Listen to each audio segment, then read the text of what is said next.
Greetings, friends all over the world. We're in the second of a four-part series, remember, where I'm talking about reasons that we might miss Christmas. And last week we looked at the potential for Christian leaders, people in ministry, to be too busy.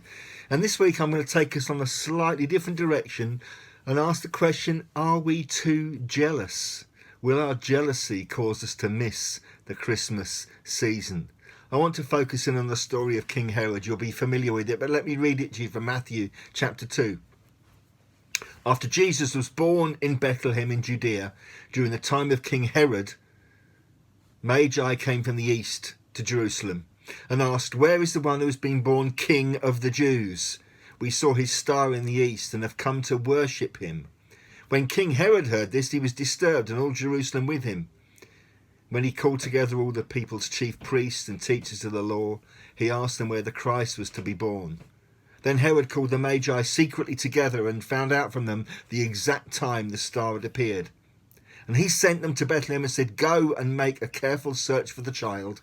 As soon as you find him, report to me, so that I too may worship him." But you and I know that worshipping Jesus wasn't King Herod's intention. A bit later on in Matthew chapter 2 and verse 16 we read this. When Herod realised that he'd been outwitted by the Magi, he was furious, and he gave orders to kill all the boys in Bethlehem and its vicinity who were 2 years old and under, in accordance with the time he had learned from the Magi. So King Herod, initially he seems interested in the story that the wise men from the east tell him, but pretty soon we see his evil intentions. His problem was jealousy. Talk of a king being born was bad news for Herod. He was the king officially recognised by the occupying Roman forces, and in his mind the birth of another king bred fear and jealousy, which forces him to issue a death warrant on a generation of young baby boys. It's truly stunning what the evil human mind can plot out of jealousy, fear and anger. And you and I know that there are people in this world today who still plot death for the followers of Jesus, and who will do anything in a desperate attempt to destroy Jesus and all he stands for. But there are also many ordinary men and women who miss out on the wonderful gift of Jesus and his salvation. Never take their place in the family of God because they're too afraid to surrender to the lordship of Jesus, and they want to remain in charge of their own lives. So that's my challenge for each of us today.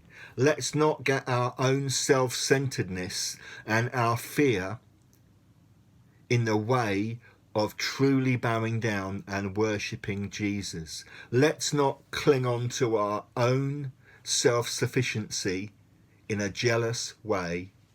Let's be willing to submit and surrender to Jesus, because he is King of Kings and he is Lord of Lords.